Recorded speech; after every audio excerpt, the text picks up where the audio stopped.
tous azimuts. Peuple congolais, il est temps de nous lever, de nous serrer les coudes et d'agir pour défendre notre patrie, notre intégrité territoriale et l'intangibilité de nos frontières.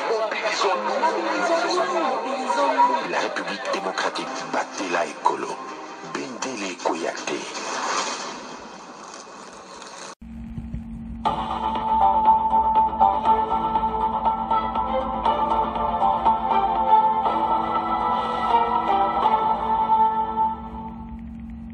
Bonsoir, bonsoir, bonjour, c'est Congo News 24. Bande Konanga, comme toujours avant de commencer notre émission, nous disons merci à Dieu. Nous disons merci à nos chers abonnés et téléspectateurs qui nous suivent partout dans le monde et en RDC. Bande Konanga, soyez les bienvenus. À la une, chers téléspectateurs, on va commencer cette émission Bandeko avec la guerre de FARDC RDF 123 Bandeko à l'est de la RDC. Et puis, quand on a pour la guerre, arrivé il y a 11 ans, où il y a représentant il y a ONU, il y a Grand Lac, a écouté sa message. Pour réunion spéciale et au Salama, pour la résolution, il y a Kagame, Abimana Batunaï. Makambweza minene. Alors, Bandeko, Makambweza Kosaganati. Et puis, à l'intérieur, deuxième point, on va parler de Kabila. Et, na groupe nae, bakene ko samba na justice militaire, boko yoka o elekaki, et puis boko yoka oyo Kabila a so préparé. Bande ko match za mobulu, Kabila prépare un retour à Kosakanati, mais c'est impossible parce que aza en exil. Boko yoka ki aza na moyen ko zonga te, ce qu'ils ont préparé. C'est pour ça que Sango va préparer ma kozongati. Match Zamoboulou. Tous à la connecter. Chers téléspectateurs, émission de Bandi et comitant tous là ensemble ma solo yamboka. Bande kotoko banda sur la guerre à l'est. Fachi ayambaki Wangzion. Oyu Aza représentant ya ONU ya Grand Lac. Ongzia basolo laki. Mais d'abord, commençons avec la guerre à l'est. On y va lobby guerre à l'ishuti. Bango bazo continue. Yanto lubaiki, machoyo, facha yango. Très propre. Alors, bandeko, guerre eza penatile na Nord Kivu. Bitumbezo bundana.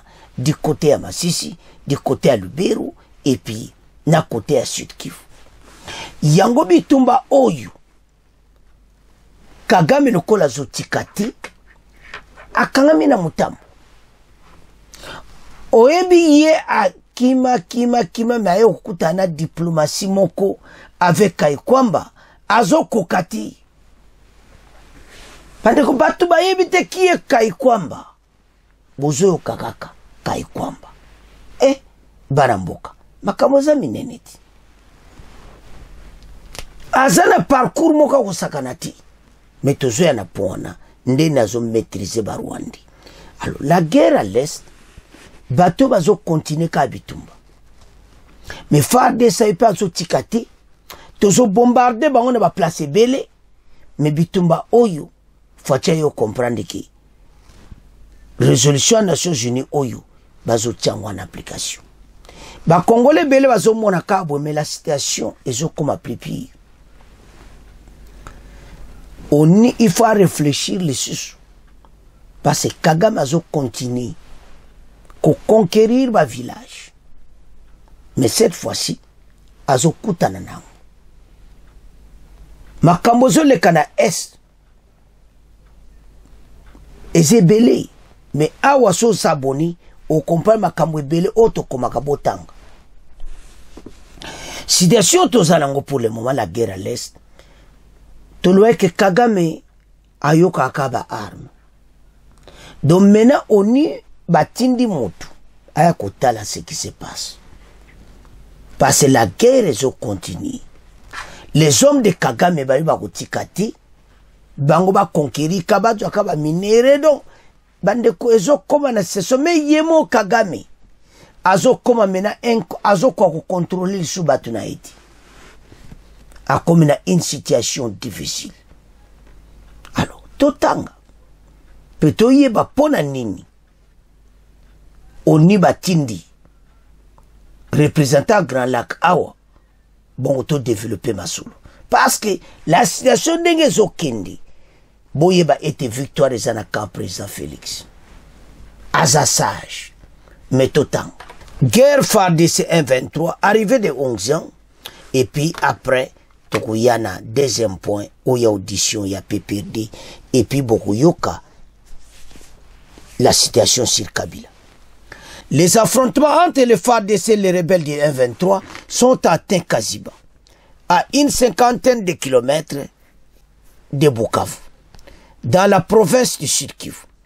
C'est la deuxième chefferie du territoire de Walungu touchée par cette guerre, après celle de Ngweshi.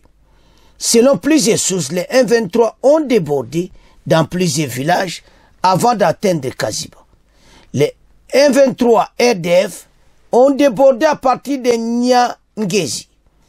Bandeko Kagame azoye bate aza piégé. Et puis, passant par les escarpements de Nyamvuruzi pour arriver à Mouchini. Dit une source locale, des habitants témoignent avoir vu les RDF 1-23 à Kaziva, où des affrontements ont eu lieu. Nous entendons des bruits, des armes lourdes et légères. Les rebelles du 1-23 s'affrontent aux militaires qui étaient à Sibanda, ajoute une autre source. Plusieurs sources locales ajoutent que les miliciens Wazalendo du groupe IPC ont appuyé l'armée.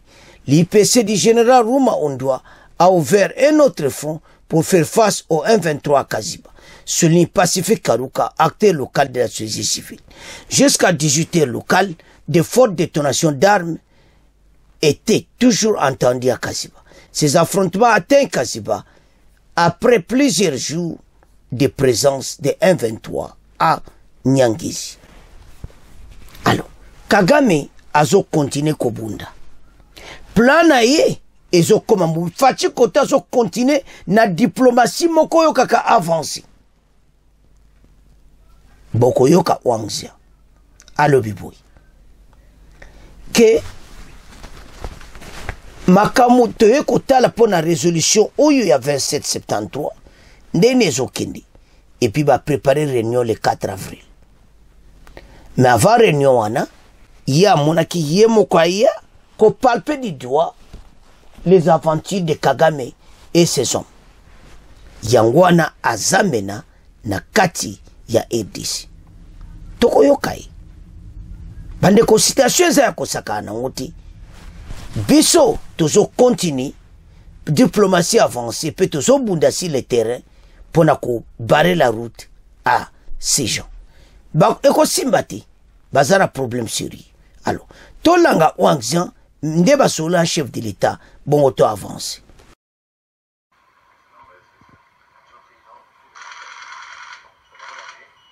Le 4 avril prochain, le Conseil de sécurité des Nations Unies va tenir une importante réunion à New York consacrée exclusivement à la situation qui prévaut à l'est de la RDC. En prévision de cette importante réunion, l'envoyé spécial du secrétaire général des Nations Unies pour la région des Grands Lacs, M. Wang Zia, est en tournée dans quelques pays de la région. Reçu par le président de la République Félix-Antoine Tshisekedi Tshilombo, M. Wang Zia a expliqué l'objet de sa mission au chef de l'État qui a fait à son tour sa lecture de la situation actuelle jugée très préoccupante. Au cours de cette même audience, M. Wang Zia a réitéré la volonté des Nations Unies d'accompagner la République démocratique du Congo dans la recherche d'une paix durable au regard des atrocités que vivent au quotidien les populations des provinces du Nord et Sud Kivu. Nous avons une situation de crise très inquiétante avec les dernières évolutions qui a aggravé encore davantage l'instabilité dans la région du Grand Lac, notamment à l'est de la RDC. Avant d'aller à New York pour participer à une réunion du Conseil de sécurité consacrée à la région du Grand Lac qui aura lieu le 4 avril prochain. Une réunion qui va parler de cette situation de crise dans la RDC, de l'application de la résolution 2773 et aussi pour parler de la recherche d'une solution globale, durable, pour assurer la paix et la sécurité dans la région du Grand Lac. Pour le haut fonctionnaire des Nations Unies, l'enjeu immédiat consiste à relever le défi de la désescalade sécuritaire occasionnée par la coalition AFC M23 parrainée par le Rwanda. C'est une occasion importante pour contribuer à la désescalade des tensions actuelles et après parler des dossiers plus globaux, plus substantiels. Aujourd'hui, il y a cette résolution 2773. Comment la mettre en application? Comment reprendre rapidement le processus de Luanda et le processus de Nairobi? Et c'est là l'enjeu immédiat à relever pour désescalader la tension et après mieux gérer les enjeux à moyen et à long terme. Par ailleurs, l'envoyé spécial du secrétaire général des Nations Unies pour la région des Grands Lacs s'engage à poursuivre ses bons offices et à soutenir les deux processus de paix en cours, celui de Luanda et de Nairobi. Bande Kotolandi, Bae Kokotana a expliqué clairement que le 4 avril, réunion spéciale pour la E10. Et puis, à ça, côté avec Kaikwamba. Masolo Kitoko. Toko Bengana Batoyu. Je vous assure que Sud Kivu, Nord Kivu, Toko récupéré Yango. Kagame a piétiné le 4 avril, Bazo Sangana, 2773. Et puis, va établir le processus de Nairobi le plus tôt possible. Tant qu'il y a lobby, il y a un débat sur la qui. Mais va t'indier nan. Eko yeba yemo kwa mona.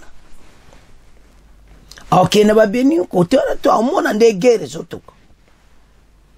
Ba ko l'accès peut ba preuve armée rwandaise sur le terrain. Po et pas na biso bazo zobe preuve tout.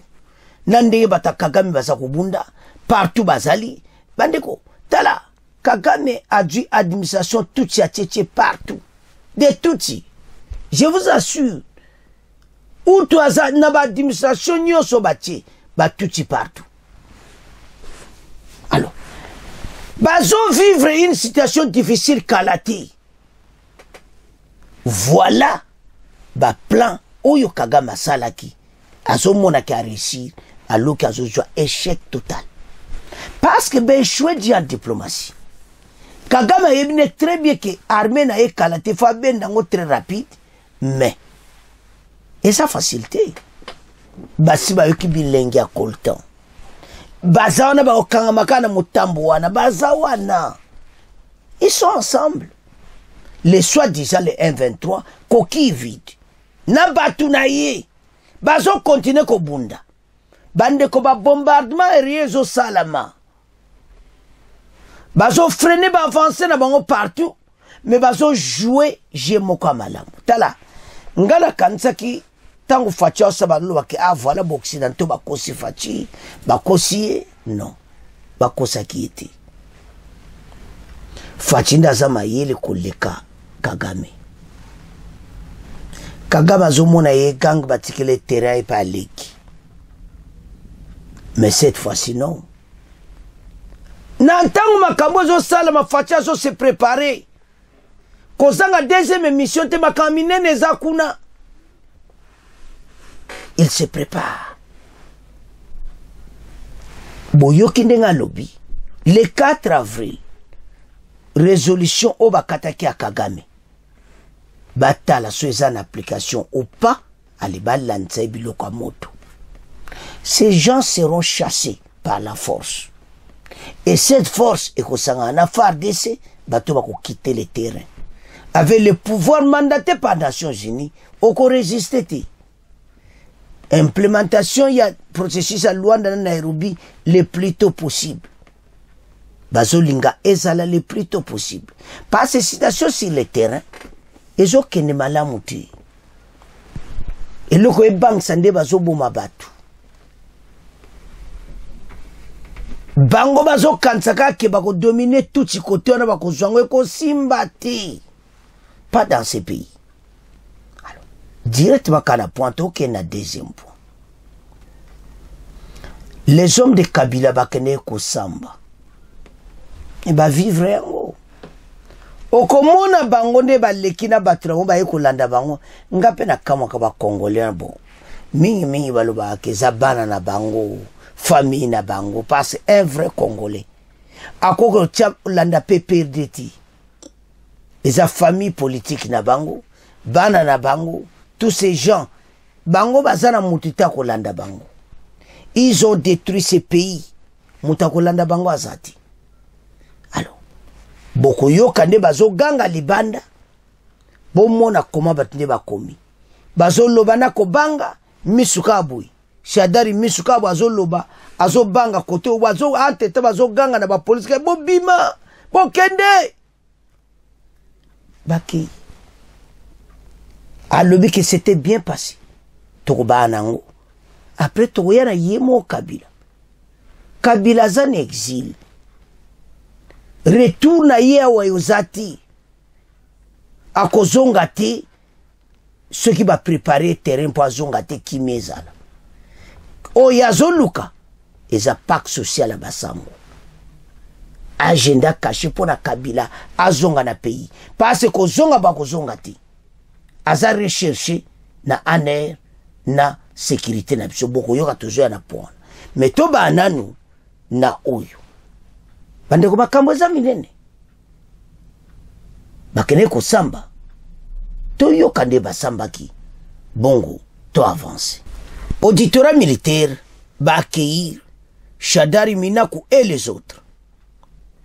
Alors, ndenge ba accueillir bango, ba samsai bango, Shadara lobi na makambo oezo leka ya sécurité, bango baza opposition, mais ba otuna ba makambo wana, ba komisi bango ke bango baza ba complice. Mais boza ba complice. So boza ba complice, pourquoi ba ta PPRD bazo diriger mouvement? C'est une question simple, Shadari. Alors, sans plus tarder, Toyoka, ndema kabangwe lekaki na justice militaire, bongo to avance.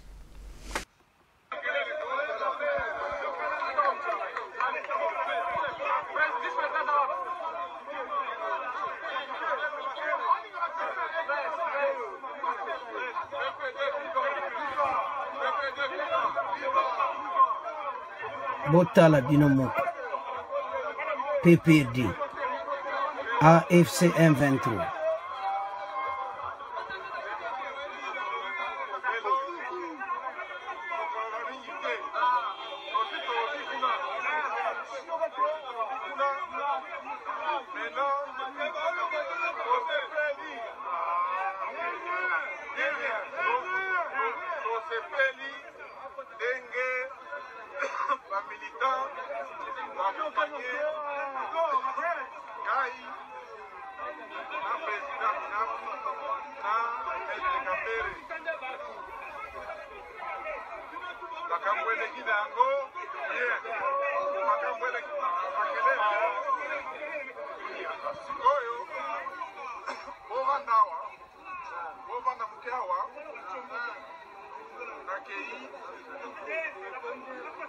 Dans 15 minutes,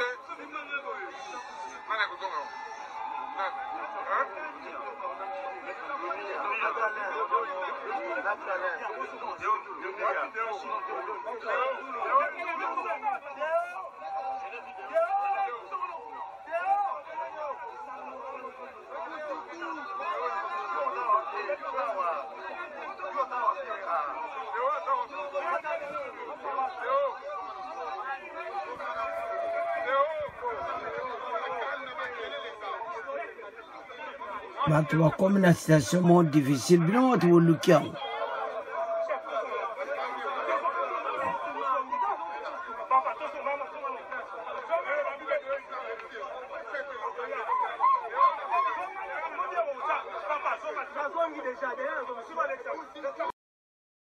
bande kotolandi me bino bokopera kada batu wana me bokowangana te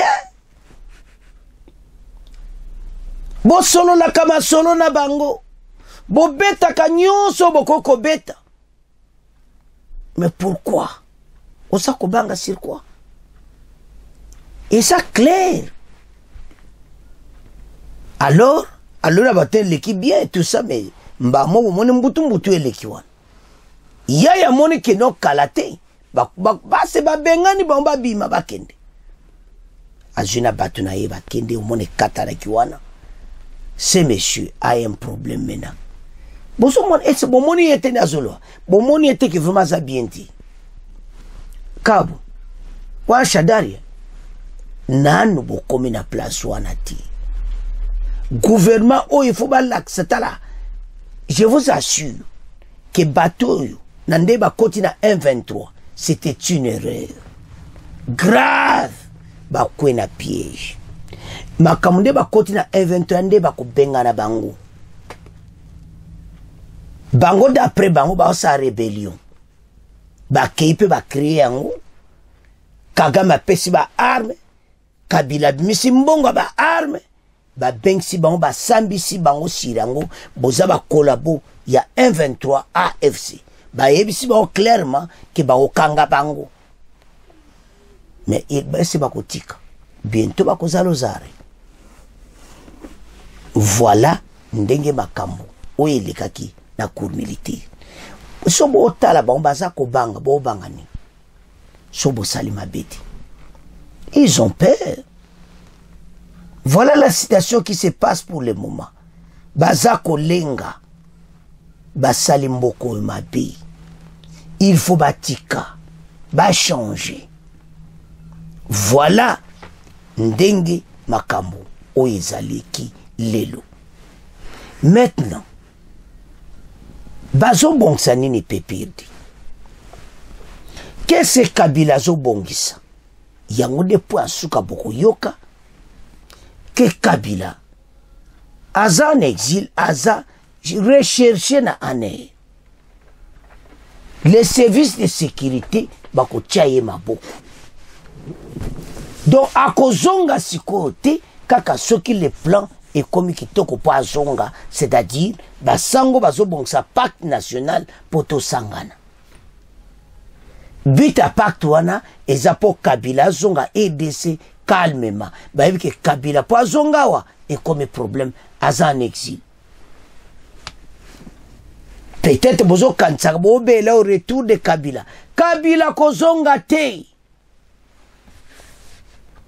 Soko pa zonga basango ba réussir na cop na bango. Kopa basango soko réussir te Kabila ko zonga wati. Pourquoi kopa basango? Kopa basango ezali ba bengo la paix sociale, pacte social qui bande konyoso ba libanda bazonga. Tuka bande ko basango bazaba complice. Bazo mwana bien Kabila zo préparer makama bebo ya ko sani na mboka na biso. Na émission boko yoka. Pourquoi ti Obin Minaku? Obin Minaku mena motazo diriger parti à PPD. Azo restructurer parti naï, azo bongsa yango, alinga se fait face à l'élection pour Abima na 2028. Yango, bo batela, ba konzi très bien. Kabila zana plan moko ya malamu te ya mabe pona mboka. Biso toya kana ba preuve. Kabila azo ressuscité parti politique naïe. Ba sorti de médiatique oyo ezapo bon sa parti politique. Soit disant qu'à ba mémoire à doctorat, mais na suka boko yoka ba koloba que le retour de Kabila RDC eza facilité. Parce les services de sécurité nyo sezana boko après ça Félix. Et puis ba kotika ya zongati ba okangena aner aokene kosamba. Kabila linga jemba kangaye amona lokola ba kitisi yango Kabila kozongati yango tina basango ba osala pacte national pour bon sa retour à Kabila. Le pays est menacé totalement. Kabila za chef ya AFC. Makambo komi nango polele. Alors, Toyoka, qu'est-ce qui se passe sur Kabila? Retourne aïe. Toyoka, comment va français? Va meko détruire. France dévoile les plans de Kabila. Et ça somme, Boyoka va français. Quand on dit dévoile les plans de Kabila, plans c'est ça dévoilé. Mathieu Moboulou. Yante Saba Congolais. Et te levons-nous ensemble pour tout Bunda Bitumba Oyo. PPD Atini Batuna A123 Basombe Minduki.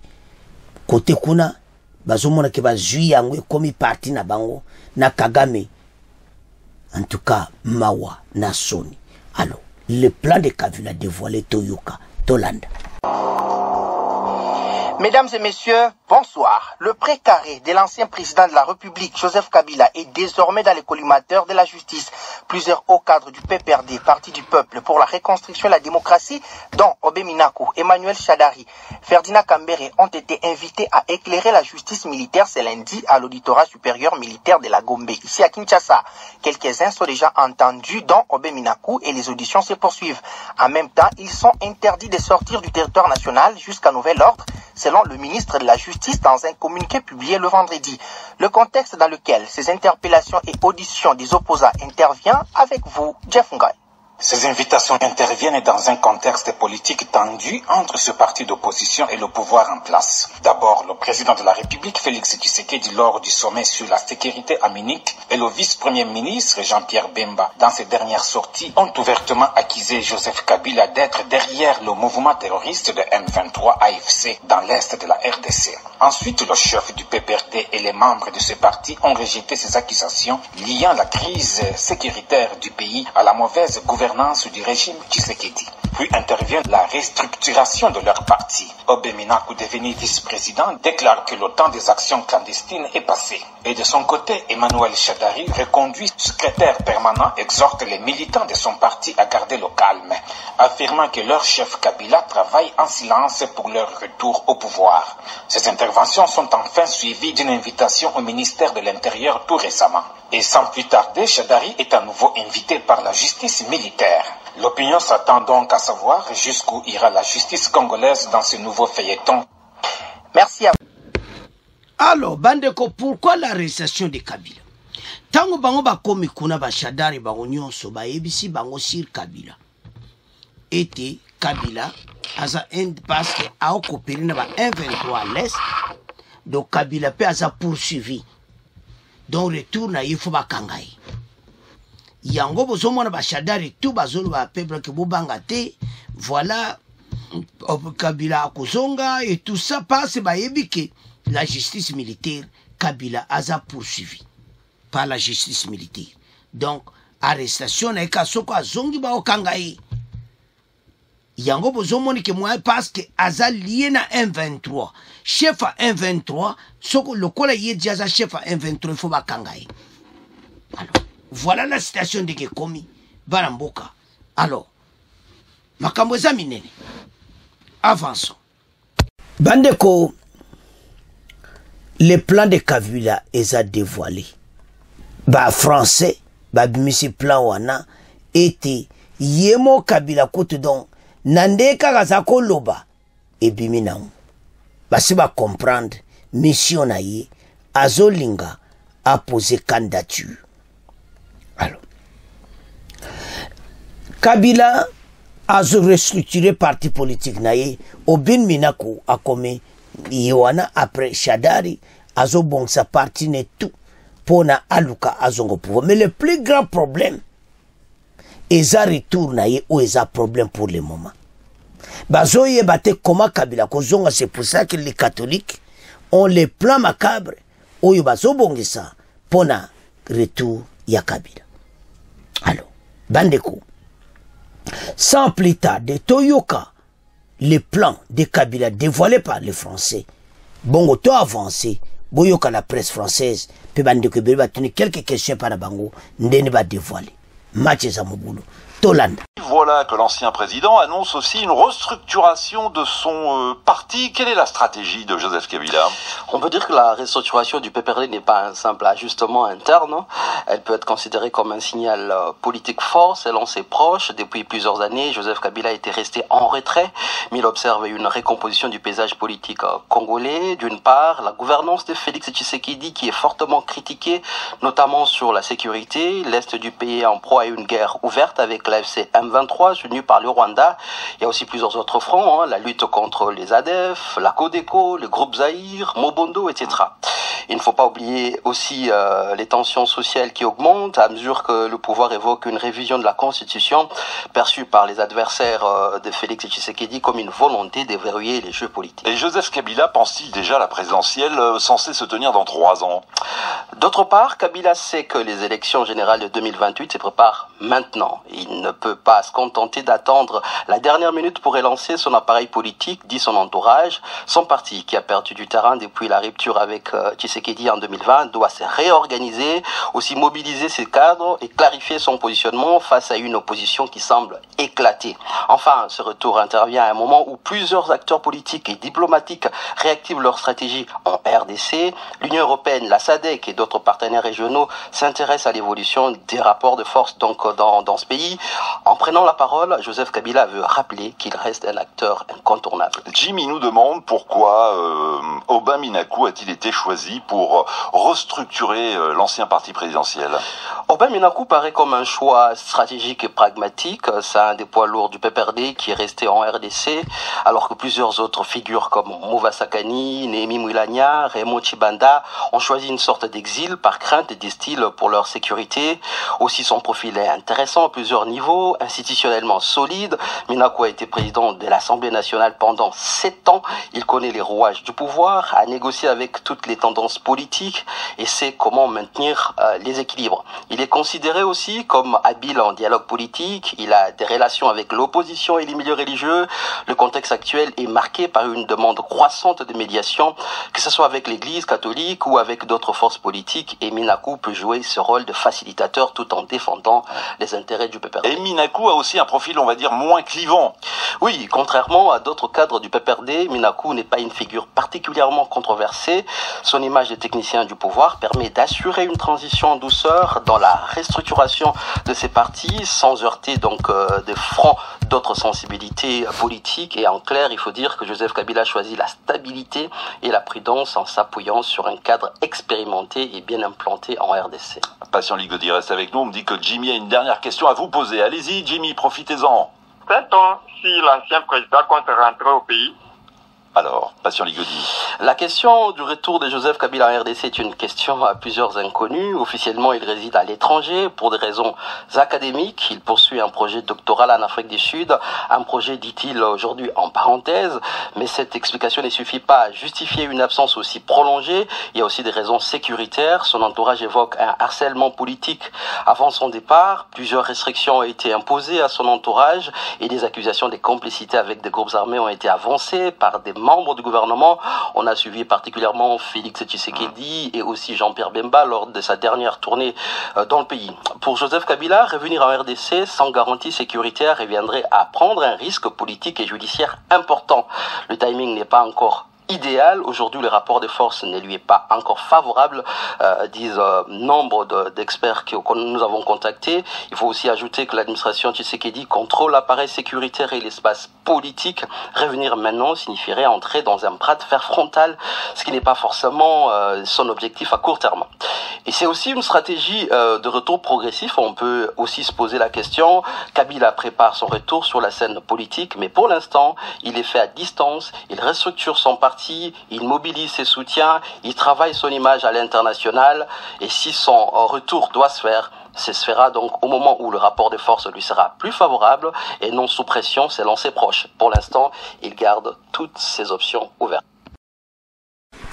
Bandeko tolandi biso nyonso tolandi ndenge nini batuni pe ba question boyoki na suka ete retour na yeza facilité il faut eza plan moko na position moko mala parce que service à sécurité eza ya président Félix ba ko tchaye maboko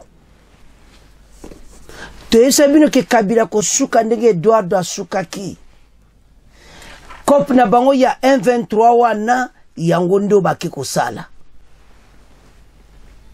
pona bango bamoni ke voilà to reçu mais bo reçu ti parce diplomatie zo jouer rôle ko sakana ti bato ba koma na problème moko sérieux et puis bako zala dérouté bako vivre yango la RDC il faut gagner makambo nyonso guerre oyo en tout.